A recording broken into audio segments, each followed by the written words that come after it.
All right, so we are here to talk about St. John the Baptist today. Looking forward to this one. We've been talking about it behind the scenes for a little while and figured it would be a good topic to bring to the Healing Home.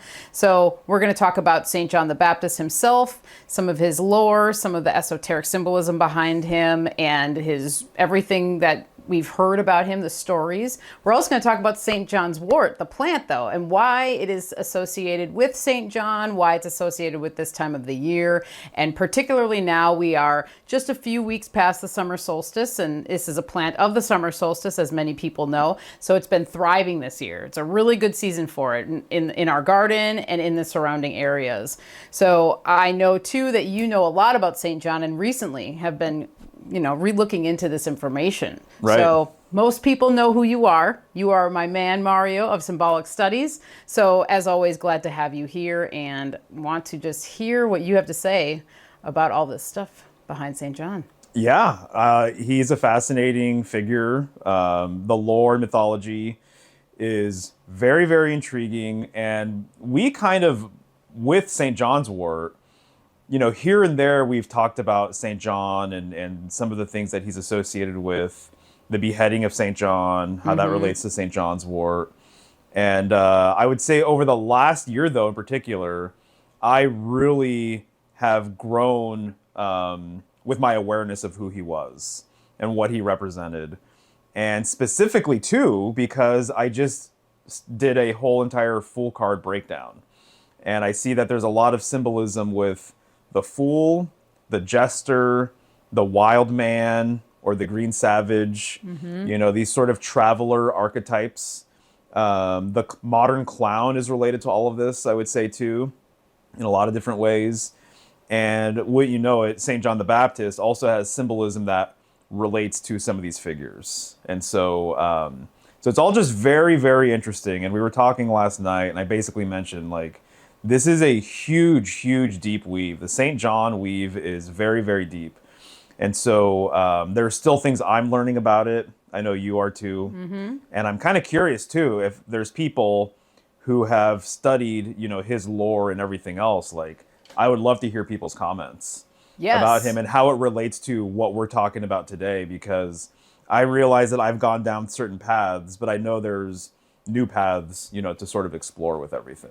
Yeah, I mean, even before we started recording today, we found kind of a new interesting weave that I know you're going to be looking into further. And, it's just, as we always talk about too, these topics, the things that we end up talking about are usually so deep that it can go on and on. Yeah. But today we're kind of going to do like a general overview, I guess, of more of the esoteric side of this. And, before we really get started too, I wanted to acknowledge that we do have some St. John's wort with us that I harvested from the garden. And what I've noticed with St. John's wort, just like most other plants, the St. John's wort in the garden, it really thrives, for a multitude of reasons, but it's getting watered, it's got the nutrients from the soil, but it really makes such a potent red medicine. And I kind of wanted to just show you should. What we made. So Mario had found a really great patch, as I said in the beginning, along one of our areas we like to walk on. So we went out together and we made an oil, which is what you see here. And, it is super red. So this red color comes from the hypericin, which is found in the flower, but it's also associated with the blood of the beheading of St. John, which I've always really loved this lore about this medicine. This medicine in particular too, when you make an infused oil or when you make a tincture, but particularly what I find, the oil really likes to be put in a sunny place. And so when you make St. John's concoctions, like I said, with an oil, I always put it in a windowsill where it gets a lot of sun. And I tend to find that it brings out more of the potency of the St. John's wort and the medicine. And so I've done experiments where I've had an oil in the windowsill and then I've had it in a darker place. Both make wonderful medicines, but the one that's left in the sun seems to just have a little bit more potency to it. And I think it is because this is a plant of the sun, typically associated with the sun. Right. But as I've been learning from you and other things that I've been observing, we've also talked about the mercurial associations. Oh, yeah. With St. John the Baptist himself, but also with St. John's Wort. I think there's crossover there, specifically to when we get into a little bit more of the medicinal side of it. You can kind of see where these lines blur with the sun and Mercury. Right, definitely. Yeah, it's really interesting. People who follow my work know that I have a polar lens with things. And so I think a lot of things go back to what's referred to as the polar tradition, the northern tradition. I think it's pretty much synonymous what some people have referred to as the stellar tradition. But it's really, in my opinion, it's just an earlier tradition before solar worship. And even you could say too, perhaps before lunar worship as well. But there's a major shift symbolically, and I think spiritually too, with a sort of reverence for things polar, things that are more centered and grounded, things that are sort of more earth-based. And so there was more of a polar worship, and then things got sort of transferred over. Even some of the deities, literally, that were known as being polar gods became more solar gods. And a lot of the symbols that were considered to be polar and primordial became solar. So there was a major shift between a sort of polar reverence to a solar reverence. And I see it that it makes a lot of sense that in today's world, people live in the solarized kind of age, that people look at symbolism and they see the solar aspect of everything. I see that the zodiac and astrology, it's a solar-based system because you're dealing with the ecliptic, you're dealing with the path of the sun. The standard clock, which this just blows my mind because I've been thinking about it so much over the last year. The clock with the hands going around the 12 numbers, I mean, that's a solar designed sort of paradigm or a solar design sort of system that exists in a solar kind of paradigm. The number 12 is very much a solar number. That's why there's 12 signs, around the ecliptic. Unless you're going by Ophiuchus, which completely throws all of that off. And there's that 13th sign. So it almost breaks sort of the solar paradigm or the solar matrix, if you want to call it that. Right. And then even a clockwise rotation, that's more solar-based, right? So a counterclockwise rotation would be more polar-based. Clockwise rotations are more expansive and more kind of projective and kind of more masculine. And then, so very much like Jupiter kind of in a way. And then counterclockwise is more contractive. You're going towards the pole, basically. So to me, it's really interesting that when you look into like St. John as an example, I mean, one of the big things is that there was a debate in early Christianity over who the real Messiah was. Was it Christ or was it St. John? Christ, for people who don't know, he was influenced by St. John. That he was like his mentor or teacher. And so if he belonged to any sort of like sect or like secret society, if you will, it would be that of St. John. And so St. John is sort of, in my opinion, like the research that I've come to kind of the conclusion of, is that he sort of is more of the mercurial influence over Christ. And early Christ was very mercurial as well. And this is what I'm finding with a lot of solar deities, is that either their origin story is actually more mercurial and that they have a relationship with sort of the north, or they have more of a primordial sort of foundation. And that later on, as kind of what I was alluding to, they became more solar. And so a lot of people today, when they look at Christ, they see him as a holy solar deity. And I would say that that is one side of the story. That's sort of more of the exoteric view of Christ, actually. I did a whole presentation called The Rising Sun, Esoteric Solar Symbolism. And I get into the idea that the sun itself also is connected to Mercury in so many different ways. And that there are roots to solar symbolism, which are very, very interesting. If people want to know more about it, they should definitely watch the presentation, Maybe we can include that in the description for people, So Christ's roots are actually very mercurial. He's more of a mercurial figure. But I think St. John represents the true kind of more, I don't know, unobscured, straightforward, kind of front-facing mercurial figure. And so a lot of figures that associate with Mercury, they're travelers, they're messengers. It's not uncommon for them to be associated with the pole or the staff or the branch or the tree. And St. John fits this profile. And the symbolism to me is that these figures, they bring wisdom from a more primordial age. They bring wisdom that's older and that's more ancient to the modern world, to modern people. And that's what St. John, I believe, represented to Christ. And so them being travelers as well, and St. Christopher is someone who kind of fits this profile a bit too. He helped Christ get over a river, baby Jesus, basically, cross a river. I think this is beautiful symbolism for so many different reasons. But a lot of these figures, the wild man sort of archetype, the traveler, the foreigner, just the journeyer, a lot of times these figures in mythology, they actually straddle realms. So they are actually, they exist between two places, between the sort of natural world, the wild, if you will, and then also the modern world. And so once again, they have information, they have wisdom, they have customs, they have esoteric insights that are beyond the modern world, right? And so St. John to me represents this. And Mercury, he's a psychopomp. And so Mercury Hermes, he goes between realms above and below. He is the guide of souls. So he's the conductor of souls. And so he takes people to the other side. So there's many figures that represent this. The traveler, the ultimate journey that the traveler is sort of associated with is the journey to the afterlife.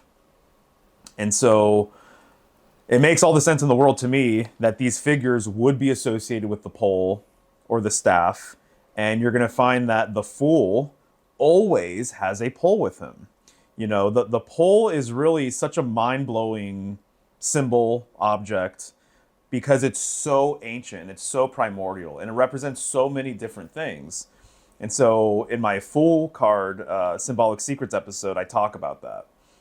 And I talk about the first card in the Major Arcana, or really, because it's associated with 0, it kind of exists between the beginning and the end of the Major Arcana, or rather the end and the beginning of the Major Arcana. Right. He exists in liminal space.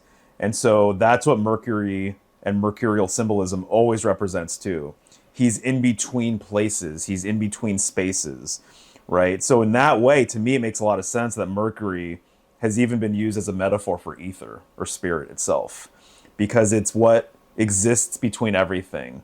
And symbolically too, ether, you could say that it binds everything together too. And so that's a whole entire deep weave as well. But the walking stick being the main object, being the main sort of tool or symbol that these figures are associated with. St. John, it's not uncommon to see him with a staff. It's also not uncommon to see him with a very, very long crucifix. So it's basically a staff with a tiny little crossbeam to make it a cross, right? But it's elongated. So it's more pole than cross in my opinion, right? St. Christopher, same thing. He's always carrying this big, long branch. These green man, wild man, savage sort of figures, they're always associated with the pole. And sometimes a lot of times, they're holding the pole on their shoulder. And that's what the Fool generally does too. Sometimes these wild green savage figures will have a whole entire tree on their shoulder as well. And so to me, this pole, what it represents is it represents this primordial tradition, because the pole symbolically represents the center. It's the point of pivot for everything. And so it's the point of pivot of all realms. It's the center of all realms. And it's through the center of all realms is how they're actually all bound together and how they're all connected together. So all realms above and all realms below. So this would be the world axis, basically. So the world axis or axis mundi, which now at this point I've been talking about for years, But this primordial tradition, this was sort of their main, I would say, either focus or concern or reverence or whatever, but they had an understanding of this. And so this world axis has taken on many, many different symbols over the ages. And I believe that people back then, too, they were more centered and grounded because they had more of a reverence for the center. So the center of self, the center of earth, the center of even their village or home or of their tribe or people, and then also the center of the cosmos, which is represented by the pole star. This would be the guiding star. So even it being the guiding star, it implies travel, seafarers and things like that, having an understanding of where the pole star was, the pole star, because it's along this axis. So that pole, as simple as it is, it means so many different things, but it's always the point of pivot.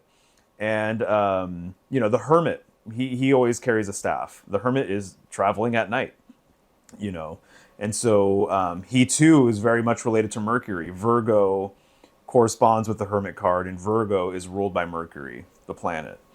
So this is interesting, too, because you just brought up to me this morning or yesterday that St. John's wort relates to or can help with spinal issues, right? Yes. And so that's interesting because our spine is also a symbolic pole. Right. And so even within spine, you have pine, right? As in like the pine tree or the pineal gland, which has a relationship with all of this stuff too. So when you mentioned that, I thought that was really interesting because a lot of these figures, not only are they associated with anything kind of polar or axial that way, but a lot of them are very much related to like the phallus or the column or the pillar, Yeah. No, I mean, this whole part of this subject is really intriguing to me, specifically the traveler, wild man archetype, and seeing this within St. John and the lore of St. John, because one of the things that I've known about for quite some time with St. John's wort is that, or St. John the Baptist used or utilized mugwort as an herb of protection. And it's said that he wore a girdle of mugwort while he traveled. And it was for protection. But also there's a lot of lore around mugwort being put into like the shoes of a traveler before they leave or on their journey to ensure a safe journey home and just safety during the journey. Mugwort is also known for being a traveling herb itself to help you travel between dream state, waking state, protecting you while you're in both of those states. So we do have some mugwort here with us too, to align with the St. John's wort. But for me too, this whole mercurial connection and the psychopomp energy with mugwort to me is so strong. And I want to also bring into the fold the connection with Venus and mugwort, and then which goes further into the connection with Venus and Mercury. Yes, right. And that the original pairing is actually Venus and Mercury, not necessarily Venus and Mars, which I know that's something that you have researched and understand pretty well. And I think that that's something to be noted too. And then lastly, about the mugwort, what came to mind when you were talking about St. John the Baptist is the wisdom that you brought into the fold that he had. Same thing with the mugwort. It is the crone plant. It's the wise one. It's the wise woman in the garden sort of energy. And so it would make sense then that St. John would gravitate towards the mugwort and want to bring her on his journey for all these things that we're speaking about. Well, it's really, really interesting because Mercury, I said this the other day, that Mercury has a huge relationship with the moon.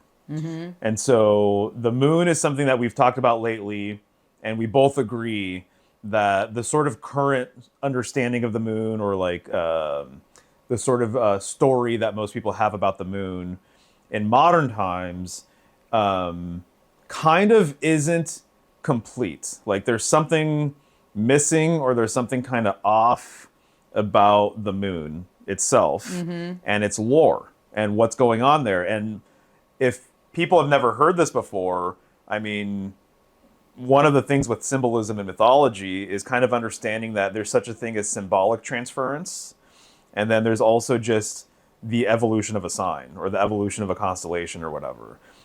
So different cultures had different ideas about even what constellations, what they were named, what animal they were associated with, or whatever, and the mythology and the symbolism associated with that.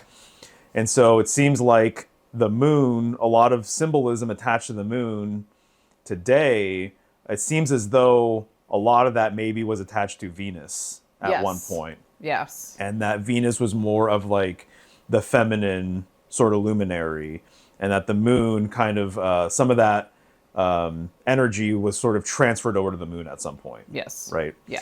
And so, which I think is very interesting. I know, obviously, you interviewed Ola Wolny about all of that. And so that's got me thinking about all sorts of things. But the moon itself, though, is, always related to traveling and movement and cycles and things like that. So the moon is always evolving and morphing, full moon to new moon, all that stuff. It's also been very much heavily related to, like, obviously water symbolism and then like ark and boat symbolism and things like that. And so that's fascinating because that all relates to Mercury too. And Mercury in like the Egyptian pantheon, Thoth, was related to the moon. He's a moon god. He's a lunar deity. And so it's interesting that the glyph for Mercury has the horns on top, which is really no different than like a crescent moon, right? It's a lunar crescent. Or the Or Venus. it's Venusian. Right.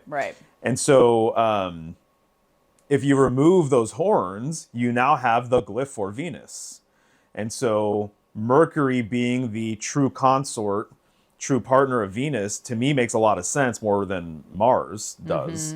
And that might be more of the modern sort of spin or take. Yep. Which I understand, I've mentioned this before, but it seems as though that perspective really took off more so men are from Mars, women are from Venus. Yes. In like the 60s or 70s. Yeah, I'm not sure when, but...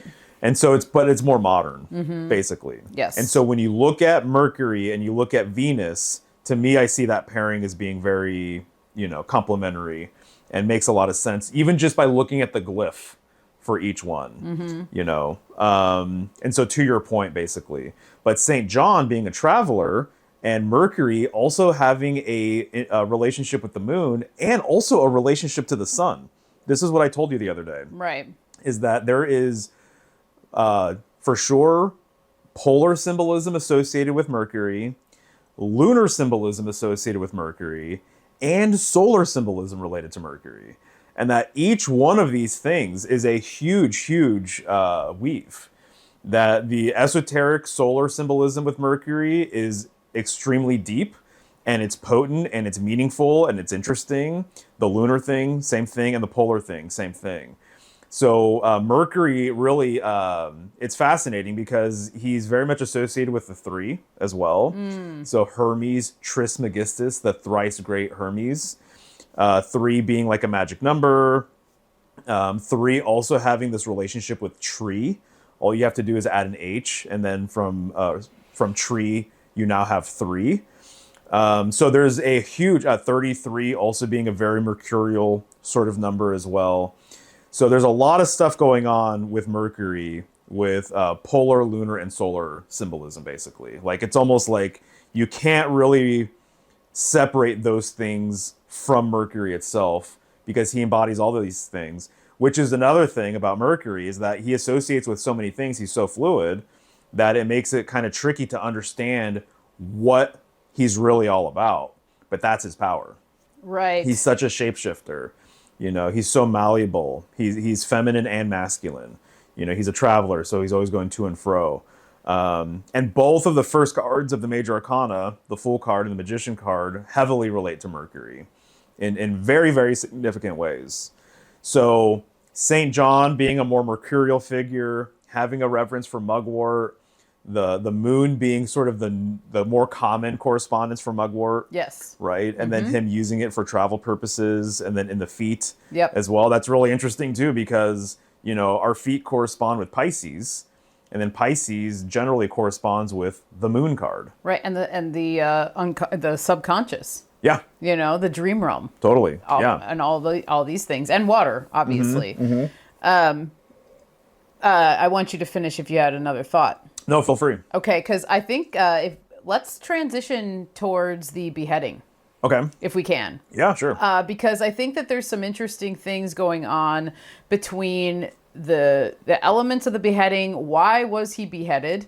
And then also the medicinal side, more of the medicinal qualities of St. John's wort, and why why you would use that, and how there's a lot of crossover actually with this event. Right. Yeah, so it's really fascinating that I mentioned earlier the Joker, excuse me, the Fool, which corresponds with the Joker. Might as well just talk about that then. Yeah. That there's one card from the Major Arcana that still exists or is retained in normal standard playing cards. And it's the Fool card, aka the Joker card. So what is the Joker card in poker? You know, he's the wild card. Yep. And so he can take on whatever card you want him to. And so, very mercurial, right? I was just thinking that, yes. Super mercurial. Isn't that not kind of like a sort of jester? Trickster. Change at the drop of a hat. Even like a clown. Yes. You know, they're like serious 1 minute maybe, and then they're like not, you know. They're crying or and they're crying or laughing. whatever. Yeah. Exactly. And so this idea that Mercury always shifts and changes and all of that is retained in the idea that the Joker is the wild card. And everything about the Joker and everything about the Fool and the wild man is that they're really against the grain because they are following a more primordial, traditional sort of lifestyle. And their wisdom and spiritual sort of framework is also not modern. So that's kind of the whole deal behind these figures, is that they're not kind of the most modern people. They're not just going along to get along, basically. And so they want to have a deeper understanding of things, including themselves, right? And of like how the spirit realm sort of works and everything else. So they're kind of like against the grain that way, basically. And so it's really interesting, though, that they also relate to and are kind of like the inverse of like the king as well. And so I see that the Fool basically is like a less wild man. Okay. And that he's actually getting less wild over time. And so even when you look at older Fool cards, sometimes he looks very disheveled and he looks very wild. And then you look at like the modern Fool, like the Rider-Waite Fool, and he doesn't look quite like that. But you can see that the essence is still sort of there, but he's just more modern. He's just more domesticated, you know. And so it's kind of more updated to like modern sensibilities, I would say, in a lot of ways. And so it's interesting that this figure sometimes plays the role of the king as well. And that there's certain rituals. My understanding is that there's been a number of rituals like this over time where the jester is like the king for the day. And that sometimes the jester too is sacrificed in a mock sort of sacrifice, and that they are actually beheaded, right? And so I'm like, wow, that's really fascinating. And there's a whole entire thing about if a king can't pull his own weight, then he deserves to be sacrificed, basically. And that this was kind of like a sort of ritualistic kind of thing. And so you'll even see like on the death card, in some versions, you will see like decapitated heads on the ground. Oh, yeah. You know? And I also think even related to that, the death card corresponds with Scorpio. During Scorpio season is Halloween. Yep. And then you have the jack-o'-lantern. And so you literally have these sort of symbolic decapitated heads, right? You know, that people decorate their homes with and everything else to honor the season. But it's also when the veil is thin. So there's this travel afterlife sort of thing going on there. Yeah, honoring your ancestors. All that kind of stuff. And so the decapitation thing is really interesting in that it seems to have followed symbolism related to these different types of figures. And I think that when you look at the Fool card and you see many versions of this, including like the Rider-Waite version, you see the pole resting on their shoulder. And so there's actually like a like visual separation between the head of the fool and then his body.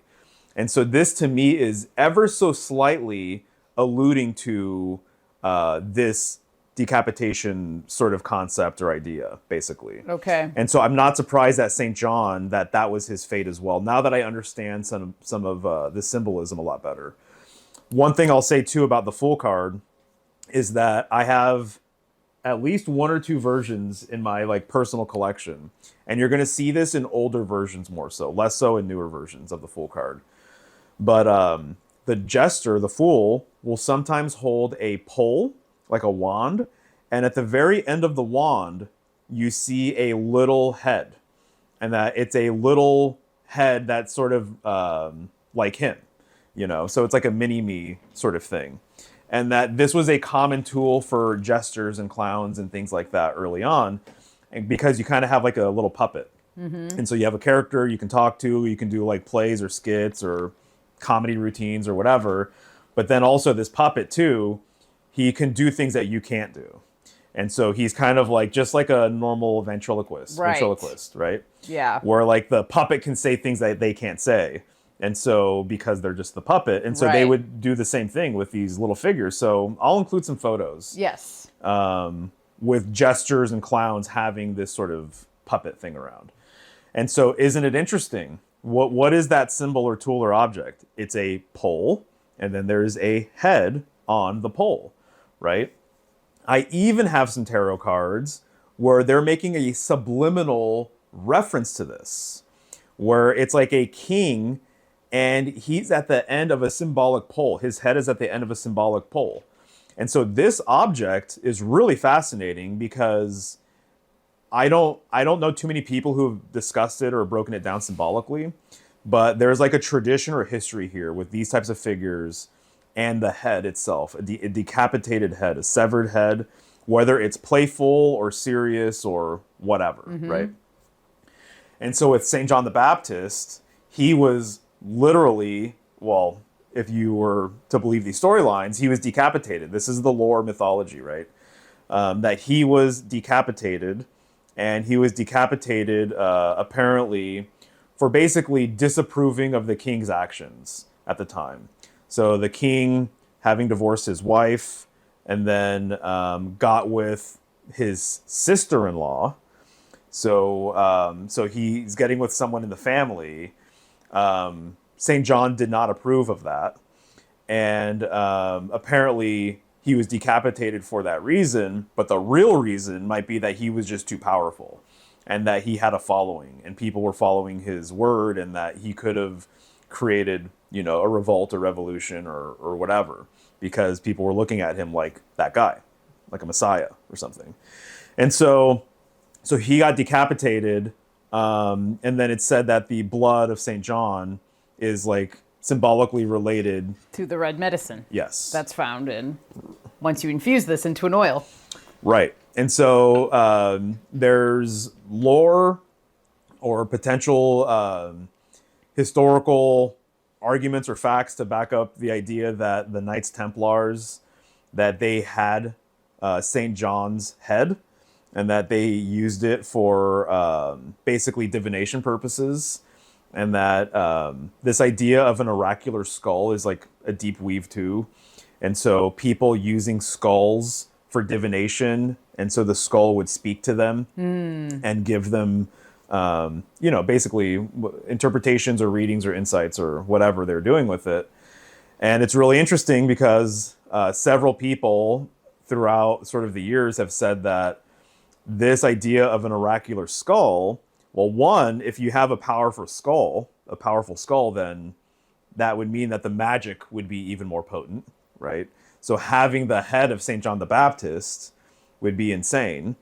And that this oracular skull with the Knights Templars, that it was actually given the title of Baphomet. And that Baphomet might be sort of a translation of sorts or somehow related to Muhammad as well. And so that Baphomet is kind of more of a title for something, less so like an actual real kind of entity or something like that. Right. And so that... Metaphor. Yeah. And so that this head, this skull, this oracular device, this magical tool, basically, for divination, that was given the title of Baphomet. And so that's pretty interesting too, you know. So there's a lot of stuff going on with all of this. But what I kind of think, though, which is what we talked about this morning or yesterday, is that symbolically, to me, what I see is that a lot of artwork and a lot of mythology, it's actually about the passage of time, and it's actually about different ages of time. And so Saint John represents a primordial teacher. He represents a person that had an understanding of more ancient wisdom, which is more of a, I would say, more so aligned with like the polar symbolism and polar wisdom and everything else. That's what he brought to the table. So his symbolic beheading basically is also kind of, in my opinion, from how I'm kind of looking at things right now, is kind of like a metaphor for the end of that era. Right. You know, it's almost like this idea that he was the last guy or one of the last people that had an understanding of this, and that's actually encoded in his storyline, and that's actually encoded with what he, you know, ultimately represents. And I think for that reason too, there's people who still see him as more of the real Messiah than Christ, because he's sometimes referred to as the forerunner. So the beheading of St. John is sometimes called the beheading of the forerunner, meaning like the forerunner, like he came before Christ. Right. And so to me, his beheading, in a way, it kind of reminds me too a little bit of like when like Pan, so he died. And so, and they said that the sort of esoteric kind of interpretation of that is that this was the end of the pagan era. Right. You know, so I think there's several myths out there that represent the end of an earlier tradition making way for a newer tradition. And so I think that it's kind of symbolically the end of this earlier primordial way of looking at things, and it made way for a more solar sort of Messiah. Yeah, and all of these things are making me think of how this sort of theme or this sort of program is still active today. So when you said, you know, it may be that St. John was beheaded because he was just too powerful. He had too many people that were following him. So what does the system do to people that have a voice, who are speaking truth, who are putting things out there that are accurate, and you get people following that? A lot of times they get taken out at the knees somehow because they don't want these people to be talking about whatever they're talking about and enlightening society. And so that being a thing. The other thing that's coming to mind when you're talking about this stuff, the beheading, the action of the beheading itself being very symbolic of as above, so below. So taking that you're disconnected, and then symbolically the pole having the head on a staff being the reconnecting element of it, and that being a powerful part of the ritual. So almost like you're taking that head and putting it onto a pole for your own use in some other way. So you're reconnecting, you're bringing that connection back. And it does make me think about the Latin name as well for St. John's wort, which is Hypericum perforatum. And so the word hyper means above. So we're talking about the head. We're talking about something above the bottom half. There's also, I know I've heard people say there's another word attached to the second half of the word of Hypericum that means either like picture. So it's like could be over an apparition or over a window. And a lot of times St. John's wort would be hung over something to keep the evil out or keep evil spirits out of the home, or hung over a doorway or something in that sense. And then just to kind of expand a little bit more on the medicinal qualities of St. John's wort that I see overlap with this beheading thing is we obviously have the red medicine, but we also have the spine. It's a spinal remedy. Okay. We're talking about his head being disconnected, and our necks and everything right there, all being connected to the spine. The other thing too is that St. John's wort is great for wounds. It's great for shock. It's great for the shock that comes after a wound, or if you've been in an accident that could potentially cause PTSD down the road or something like that. Like it's a nervous system remedy. We're talking about also about the extremities, the nerves coming through. And so when you're having any sort of nerve damage or something in that sense, there's a connection with the St. John's wort. It can be used in that way. I mean, I just think of too with the nerves and the extremities, traveling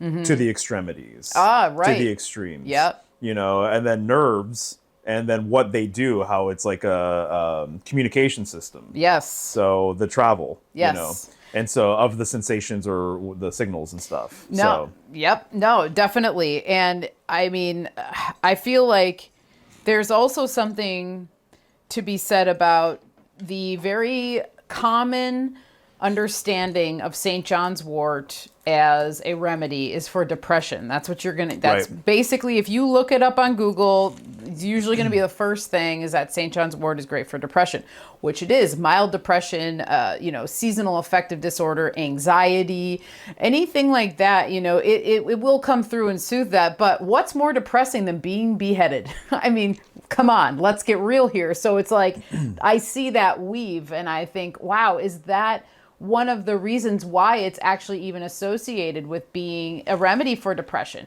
It does have these qualities to help someone in that state of, sadness and melancholy and anxiety and all those things. But that to me symbolically linked over a lot. And wow. So go for it. Wow. Okay. So this is very interesting because if you look at the zodiac and you start with, most people acknowledge Aries as the first sign of the zodiac wheel. And so what does Aries associate with on the human body? It would the be head. The head, right? And so Aries is the sacrificial animal for the zodiac. Christ was crucified during Aries season. And so in a way, basically, as you're saying this, what I'm realizing is that killings and sacrifices and things like that in mythology, that there's actually like a transformative transmutation sort of thing going on there as well. That it doesn't represent just a complete loss. So Aries being sacrificed in the beginning of the zodiac, that's not just a loss. That's there for a very good reason. And it actually relates a lot to fire. And so Aries being a fire sign, you need fuel in order for fire to burn. So you need something that's actually going to be what burns. So in the tarot, it would be the wands. So it would be a wand itself, which would be wood, which is a branch, which is basically a pole, which is basically a staff. And a tree. And a tree. Yeah, exactly. And so that's what these figures are always associated with, a staff or a pole or whatever, right? And so so Aries representing the head, representing the sacrifice, Christ representing the sacrifice, and then St. John being beheaded, that this sacrifice was necessary, basically, is how I look at it, is that there was something necessary about this. The same way Odin had to lose an eye and had to hang from the world tree. Right. So there's this whole idea of the hanging god or the sacrifice god, the god that is killed for transmutation purposes, for the common good. And I think that is partly what some of the king ritualistic sacrifices and beheadings actually represent. And so it's a sacrifice for the common good because something needs to be exchanged. And so the lamb, too, in the Bible, the Lamb of God, Christ, that they were looked at, the lamb is so pure. And so it was viewed as being a suitable sacrifice. Right. That the more pure the offering, the more suitable the sacrifice. Right. So whether it be a virgin, whether it be a baby or a child, whether it be a lamb. So St. John, being who he was, being pure of heart, having an older sort of wisdom, he was a suitable sacrifice. Wow. If you sacrifice an evil person who's done terrible things, all right, that's one thing. But symbolically, from a like alchemical sort of like perspective, I kind of see the logic behind some of these storylines. Not that I condone it, Right. not that I want to participate in it, but I'm saying from a symbolic value perspective, I understand it. Wow. Yeah. Well, it even makes me think about the concept of the burning of the witches. Okay, these were not evil, nefarious women. Right. From what my understanding is of what these people and these women were actually doing, they were the wise women. They were the cunning folk. They were the ladies who were the medicine keepers, the plant keepers. They were the village healers. That is a very powerful, potent position to have, and an understanding of nature and its cycles. And so on a deeper level, speaking to this, right. that would go along with it. It's not to say that they were all pure or whatever, but right. Majority of them, it was their way of life. It right. wasn't like this thing where it's depicted in movies and pop culture and stuff They're not like that. Boiling children. Yeah, and no doubt, there's always going to be these people, that do things like like what we're, there's always a darker side and a lighter side. But anyway, just to your point with that. So to me, as I'm seeing it, if St. John is the forerunner, if he's the influence for Christ, if he's the mercurial polar figure that became preceded the solar figure, then is the sacrificial dynamic here, does it come from a more mercurial place? Like with this symbolic beheading with Aries. Right. So basically is the symbolic sacrifice of Aries and the head symbolism that associates with Aries, and then the crucifixion of Christ, are there earlier roots to all of this? And is it mercurial? And I have to say, I think it is. And I think it's fascinating because there's a version of Hermes. His name is Hermes Kriophoros, and he is the good shepherd. And he's holding a lamb on his shoulders. I've talked about it before in other presentations. Right. And so there is a lot of Aries, lamb, sacrificial symbolism that associates with Mercury. So what I said last night, too, is that it seems to me, with my sort of recent review of all of this stuff, is that St. John and his beheading is more so, potentially, symbolic of the polar Messiah and how they are sacrificed, and Christ being nailed to a cross is the solar Messiah and his sacrifice. Right. But really, the cross, I've said this before, its roots are polar. I think the roots of our modern symbolic language of everything is from a polar, actually comes from a polar perspective. Wow. Okay. So now what I'm thinking, just like with the mugwort, like we're talking about, the common current, more modern view is that it's guided by the moon or corresponds with the moon. Anciently, probably more Venus, Venusian. Same thing now is coming to me with St. John's wort. There's no denying that it comes at a sunny time of the year, the solstice sun, but what if it actually was originally more correspondent with Mercury, and then as John was beheaded, and then we move more towards the solar, it was then associated more with the solar, because St. John's wort too, in its structure, and I've talked about this before, but when you look at the plant from top down, particularly even before it's been in bloom, is when you can see it more. So when it's younger or when it's like starting to bud, you can see that there is a cross hatch formation in its stems and in the main branches and the stem of the plant. It makes a cross all the way down. And so I'm like associating that a little bit more with Mercury and the polar side of things absolutely. than the solar side. So anyway, that's what I just wanted to I think literally just came to my mind, so I'll put it out there. I think that's one of the main things that we're trying to bring to the table today. I think so. That's what I think is that that's one of the things that kind of drove me a little nuts, actually, for a couple of years. And I understand where people are coming from, and they're actually not wrong. That's the other thing. And so it took me a while to understand sort of the dynamic with everything. But as I've said this before, on different streams and whatever, you can look at a lot of different symbols in modern symbolic reference books, and they're just very quick to say, oh, this symbol, that's solar. Oh, that symbol, that's solar. Oh, everything just goes back to the sun. Everything's all about the sun. Right. And that kind of didn't sit well with me for a while. I think earlier on, I kind of was more accepting of it. But then after a while, once I understood the dynamic and the power of the world axis, that's when things started flipping and changing for me. And the power of the North Star and everything. And I'm like, wait a second. How is it that astrology, it's like those are the circles where you can talk about constellations, but it's only the constellations around the path of the sun. Right. There's other things going on up there. And then I realized, oh, this has been a transference. That actually the earliest sky clock was associated with the northern sky. It just was. And so then that shifted when things became more solar to the path of the sun.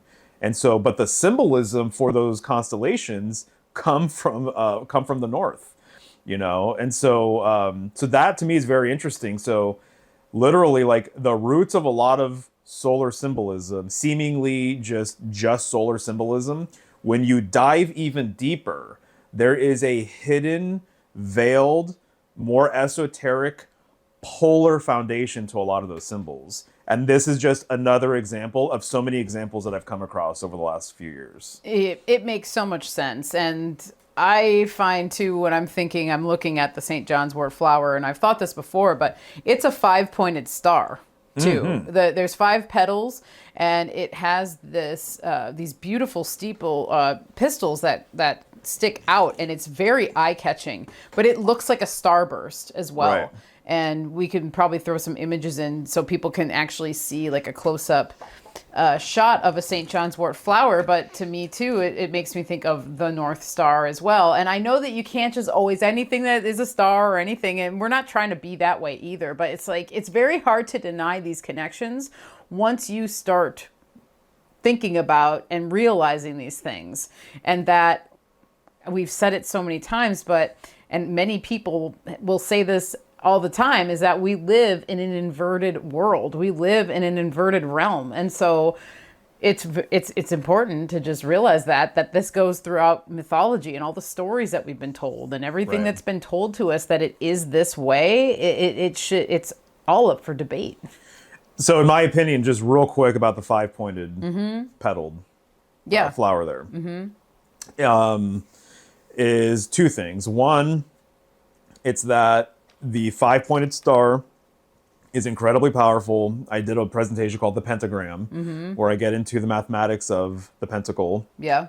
And why it's been viewed as such a magical star, basically.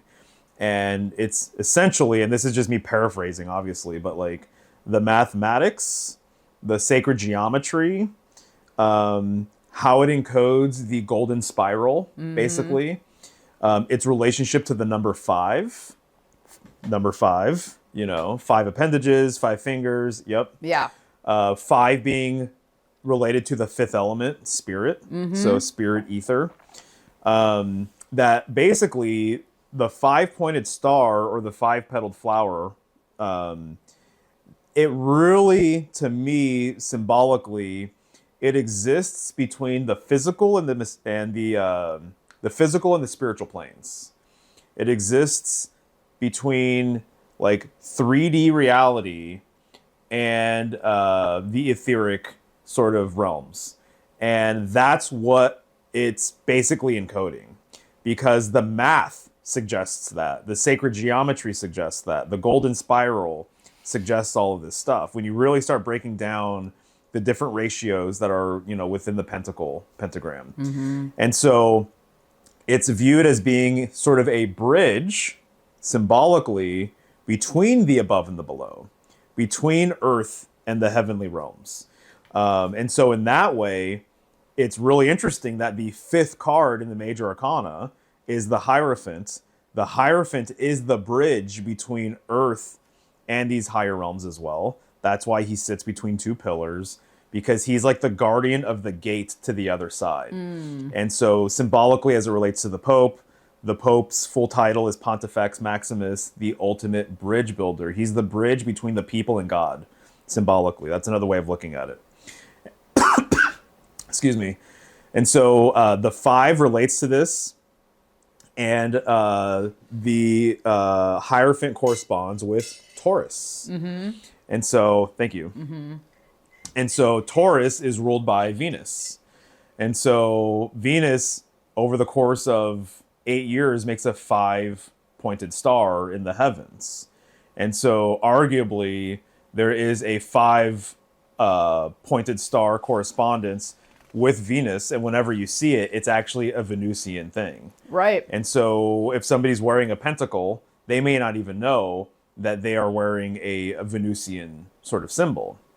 Having said that, though, as we were kind of talking about earlier, it seems as though, in my personal opinion, I think a lot of Venusian symbolism comes from the North Star. And that the North Star is there's a northern goddess correspondence there, Mary, and a lot of other goddesses. I just did a whole entire video for Symbolic Secrets about the High Priestess being sort of a northern goddess, and she's the guardian or the opening of the northern gateway, which is why on the Kabbalistic Tree of Life she corresponds with Da'at, which is like the hidden Sephiroth. There's a whole entire deep dive weave with all of that stuff that I get into. And so I see that the pole star, potentially, I think really what happened was actually a lot of the symbolism in the north and a lot of symbolism associated with Polaris got spread everywhere. So you're going to see remnants of it all over the place in different myths and different signs with different planets. It all relates back to it because this is the sacred center. It's the center that binds all realms together, and it's the center from which everything is expressed and everything returns to, basically. That's just like a Taurus field. Taurus field. Right. So we're just talking about Taurus and its relationship with Venus and everything else. And so there's definitive Venusian correspondence with the 5-pointed star, 5-pointed flowers. But I will also say, though, the Egyptians, their afterlife, their underworld place was called the Duat.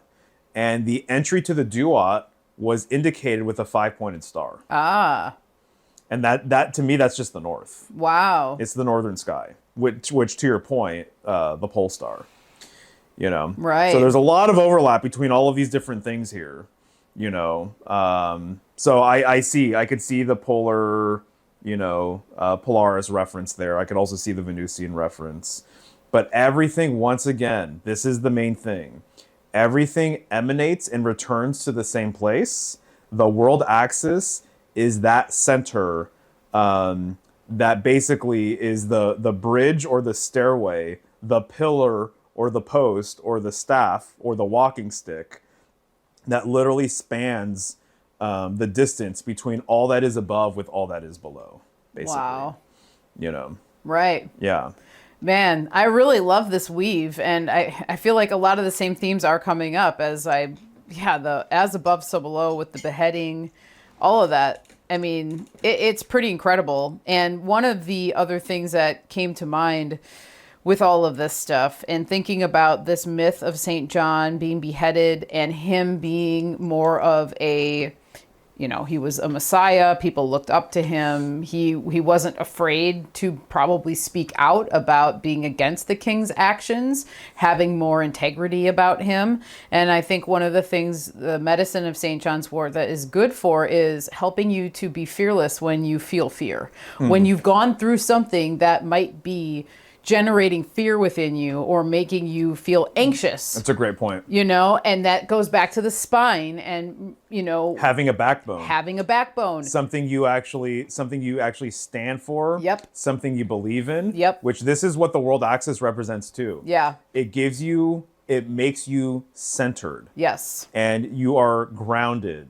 The pole is grounded. The tree is grounded, right? Yeah. And so it gives you a point of pivot, So therefore, you will stand up against the king. Exactly. You will speak out against his actions. You won't just go along to get along because you actually have like a perspective and an opinion. And you are willing to uphold that and speak your mind regardless of who it might be against or regardless of who you're talking to. That's a really great point. Yeah, well, thank you. And these things don't always come easily either. These are things that are developed over time, but it's like when you've really helped to instill this in me, but always remembering your pole, like knowing your pole, standing in your center when you're doing everything, because what it feels like to me and what I kind of look at it like is when you know that you have your pole or you're holding your center, and this is,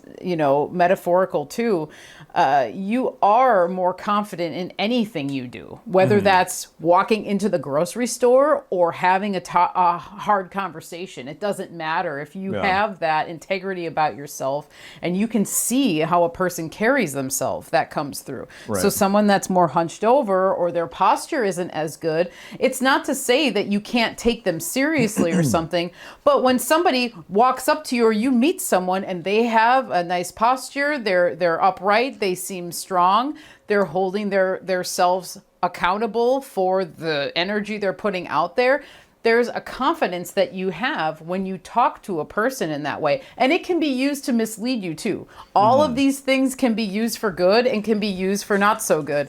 But these are just little things that are I'm thinking about with when it comes to like if you were wanting to match St. John's Wort as a remedy for something you were going through in this sense, or if you were needing to have more support or wanting to be engaged with your sacred center more, St. John's Wort would be, it is like a superior remedy to a lot of other things, in my opinion, for those same attributes or qualities. So I would say the way I kind of am looking at it right now, and you're welcome to correct me or whatever, but because there's so much mercurial symbolism with the Fool and with the Magician, and as I kind of already outlined, there is solar, lunar, and polar symbolism related to Mercury. And so for me, what I kind of see with St. John's Wort is it reminds me of the vitality of the Fool card. Because that's another aspect of the Fool, is that, especially look at the Rider-Waite one, there's a big old sun in the upper right-hand corner. He's like living life. He's kind of in a blissful sort of, mood. State, yeah. Yeah. He has a flower in his hand, so he's stopping to smell the roses, if you will. And it looks like a beautiful day. And if anything, he is so present, in my opinion, he's so in the moment that he's not even really seeing what's right before him, which is potentially this cliff, which is like a whole big part of the card. Right. The dog sees it before he does, And so but that's how present he is. And so it's really funny, it's really interesting that the Fool, there's a lot of lessons to be learned from the Fool. And that is to live in the present moment. And also, kind of by extension, basically, that it's not so much about the destination, that you have to appreciate where you're at in your journey right now. So it's not so much about the thing you want to accomplish in a year. It's not so much about, when I get this thing or I'm with this person, then I'll be happy, or then I'll do that thing, or whatever. It's not about kicking the can down the road. It's about like, well, where are you at right now? And this isn't a piece of advice that I try and remember myself, but I try and give it to other people too. It's like, hey, if you're starting a new journey and like the fucking like chapter is like beginning, one symbolic chapter ended, a new one is beginning, don't forget to appreciate the present moment while you're going through this new chapter. Right. don't be so concerned about finishing the chapter so you can start the next one, or by even finishing the book so you can start a new one. It's like, be in the moment right now. Right. And so the Fool lives lightly. That's another way of kind of looking at this symbolism, is that it's related to air, you know? So the Fool card relates to air. And so live lightly. He's living very lightly. He only has a tiny little bag with him, you know? And Yep. that's a whole thing with journeyers and travelers and foreigners and stuff like that, is they learn to live lightly, generally. Mm-hmm. And they learn to also live in the present moment more so. Yeah. And so it's like, wherever they're at currently, that's where they're comfortable. Right. You know? And it's not so much about where you're going to end up, because in true sort of like journeyer, adventurer fashion, you don't even know where you're going to end up. You may not know where you're going to be next week. You could be on the East Coast. You could be on the West Coast. You can be in some other country. You might meet somebody new who is on some other trip, and then you might just join them for that trip. You know, so you just never know what's going to happen. So there's a lot of beautiful things about the Fool card that way. And so I think a lot of these figures being journeyers and going to and fro and stuff, that's like a huge, huge sort of lesson that you can kind of take away. And living sort of unencumbered. So like using your sword, symbolically related to air, and cutting cords and cutting ties. And being like, hey, I want to live in the present moment. I don't want to be corded with my past. I don't want to be corded with who I think I should become in 3 months or in 3 years or in 3 decades. You know, I want to live for the present moment. And that is very, very powerful.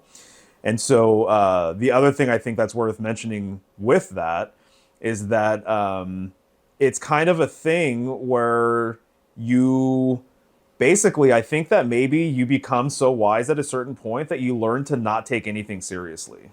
Yeah, And that I like this. And you learn to not be too weighed down by anything. Mm-hmm. And so I think that earlier on, when your ego is more at play, yeah, you know, you're looking at your life and you want to impress people, you want to whatever, you have goals and blah, blah, blah, all of these things. I'm not saying goals are bad. I have goals, you know, but I think at a certain point you kind of realize that it's like you are holding yourself back with how much you're cording yourself to expectations in life. And so I think that there's kind of a low expectation sort of thing. Mm-hmm. And I think that that in turn allows you to live more lightly and actually be a little bit more free. And this is related to like being foolish in like laughing at yourself, you know, not taking your life so seriously that if it doesn't work out this way or that way, that you're just completely, you know, broken or whatever.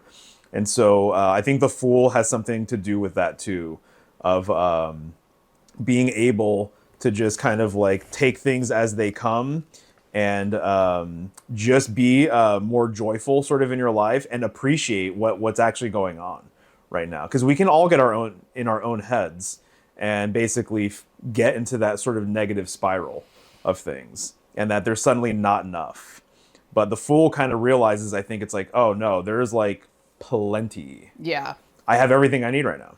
yeah. I'm living, I'm breathing, you know, and whatever. So there's all, excuse me, there's all of that stuff as well. And, you know, if anything, and I know this well, you know, for better or for worse, but that negative spiral, that takes you out of the moment like nothing else. And unfortunately, you know, sometimes you have to have someone or something happen to get you out of that spiral. But when you are not spiraling, that's where you can be the strongest. And that's where the pull comes into. Because even if you are spiraling, it's remembering that your pole and your sacred center and all these things that can actually help you stop the spin of that negative spiral. Totally. Yeah. Yeah, exactly. So I think just to kind of cap off this sort of thought or whatever, Mm-hmm. is that there's a symbolic correspondence with being present and being centered and being in your center as well, I would say. Yeah. And that, you know, there's a whole dynamic with the wheel and everything else, but it's like basically know thyself and you'll know the universe, you know, is one of the main kind of tenets, I think. But it's like, you don't want to be too caught up in the future. You don't want to be too caught up in the past. It's not bad to think about your future and what you might want to do or whatever. And then it's not bad to think about the past and reflect and what your life has been and who's been in your life and whatever. But like you want to, in sort of a, for the most part, you just want to be present. You want to be in the present moment. Right. You know, because that's when you're going to make the best decisions. That's when you're going to be the funnest probably and the easiest and lightest to be around. Yes. You know, as well. Not like it's just like all about having fun, but, you know, it's about lightness. And so just like the weighing of the soul's ritual, you know, it's like your heart is weighed against a feather. And so is your heart lighter than the feather or is it heavier than the feather? The feather of truth, the feather of ma'at. You know, if it's heavier than the feather, not favorable. If it's lighter than the feather, that's favorable. Right. So almost think about this unencumbered thing and this living lightly thing for the afterlife so that you can actually transcend or ascend and go to that next higher, lighter place and you're not weighed down. Right. Just like they say with ghosts and stuff. It's like the people who, if it's to be believed, I've never seen a ghost personally, but they say that, you know, some souls or spirits that stay here, they had the most burdens here. Yes. So they're weighed down here. Right. And they feel unresolved. And they feel unresolved. Yes. The traveler, the messenger, can't be weighed down. Right. Yeah. Or else they can't move. Exactly. You know, so that's part of this. Physically, emotionally, spiritually. Yeah, so that's part of the same symbolism here. Right. The last thing I want to mention, I think that we're probably winding down here, huh? I think so, yeah. So one of the things is that, which we maybe should have said it earlier, but St. John and these wild figures, oftentimes they have beards, they have long hair. The older wild man, archaic green savage types would have like moss like as clothes or like leaves as clothes, and like, you know, even the green man, you know, he's literally made out of like leaves and twigs and, you know, ivy and vines and stuff like that. And so I think that's all really interesting. And they say that St. John wore camel fur. And to me, that's such a mind-blowing thing to kind of realize, because I just did a video on the High Priestess for Symbolic Secrets, and she corresponds with the camel. And the whole entire thing that I talked about is how symbolically going across the desert has been used as a metaphor, especially on camels, on a camel. Going across the desert is symbolic of crossing the abyss, which is basically going to the other side. And that I'm more concerned with the primary gateway in the north, because I know that that's the deal. So it's the world axis, right? And so sometimes it's referred to as like the narrow gate. And so to me, there's a huge camel correspondence with this idea of the camel being a means to get to the other side. Ah, yeah. The horse is the same thing. The donkey is the same thing. The boat is the same thing. The chariot is the same thing. You know, all travel vehicles or animals that you can use to travel, the deep implication or the deep symbolism is that they take you to the afterlife, basically. And so there's even a constellation in the northern sky called, I believe it's Camelo Pardalis. And it means the spotted camel. There's another translation. But basically it's a giraffe. And so, but camel is right there in its actual name. And so there is a camel relationship with this giraffe. And apparently some foreigners, when they first saw a giraffe, they literally called it a spotted camel, which is why it was named that, right? And wouldn't you know, it's so fascinating that the neck of the camel goes towards the North Star.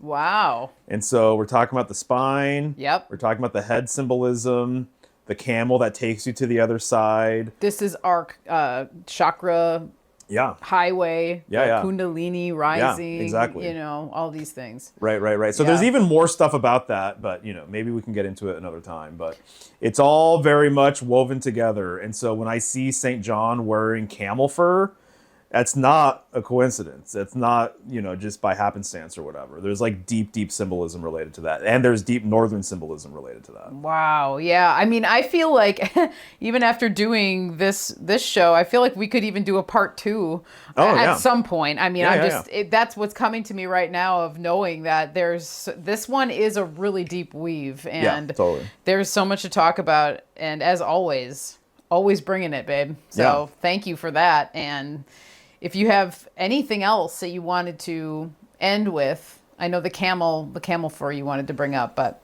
yeah, maybe if anything, people should check out my Symbolic Secrets series on Patreon. I agree. So patreon.com/symbolic studies or symbolicstudies.com. So you can sign up either place, basically. So it's a monthly subscription. I'm putting out episodes every other week, and I'm going through the major arcana. I'm recording the Empress card here in a couple days, and it's a good time, and I'm really enjoying doing it. And if people like these types of conversations and decodings and stuff like that, there is more to be had over there. Yes, indeed. Well, thank you, and thank you everybody for tuning in today. As always, hope you enjoyed this little weave here, or big weave, whatever you want to call it, on St. John the Baptist and St. John's Wort medicine. So until next time, thank you and take care out there.